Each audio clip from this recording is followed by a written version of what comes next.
so hot outside. But apparently, your head is hotter than the weather.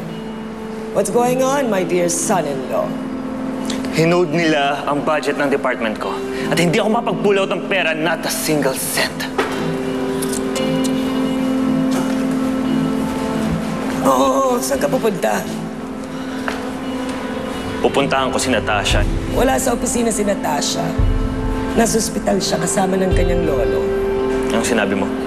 Are you deaf or just plain stupid? Natasha is with her grandfather in the hospital. Gusto mo tagalugin ko? And you know what? I don't think they'll appreciate kung guguluhin mo sila ngayon.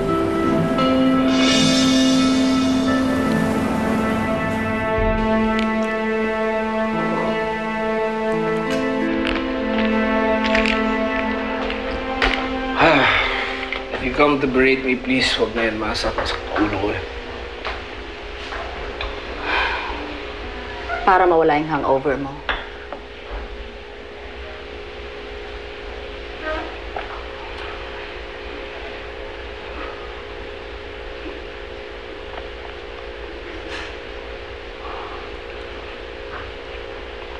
Okay, fine, game.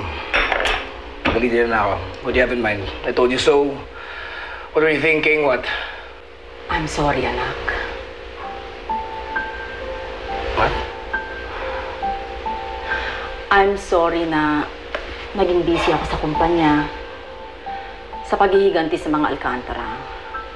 And in the process, nakalimutan kong nanay mo ako. I know I should be with you during those difficult days. Nasabi ng lahat sa akin ni Franco ang nangyari between you and Diana. I'm sorry it had to end up that way. Kasalanan ko rin naman, Maya. Simula pa lang alam ko rin naman na walang patutunguhan yung nararamdaman ko para kay Diana. Pero ito ako, mapilit. You know, I was exactly your age when I had my biggest heartbreak. That? No. He's someone else. My childhood sweetheart. Akala ko kami na habang buhay. But then your dad came along with all his money. We were so broke then dahil sa ginawa ng mga Alcantara sa pamilya natin. When it was time for me to make a decision, I chose your dad. I'm sorry, Ma, I didn't know. No, don't be. Because I learned that if you can't be with the one you love, then love the one you're with. Kaya, binuhos ko na lang lahat ng pagmamahal ko sa'yo. Inigo, I know how hard it is to break up with someone you deeply love. I know it will take some time to completely heal your heart. Siguro, mabuti na magpahinga ka muna. Why don't you take the time off? Magbakasyon ka muna. Huwag ka na muna pumasok sa kumpanya. Bumalik ka na lang kapag ready ka na, okay?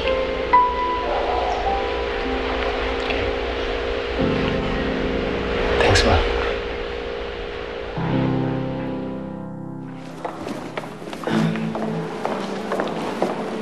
We need to talk. Pwedeng mamaya na lang yan.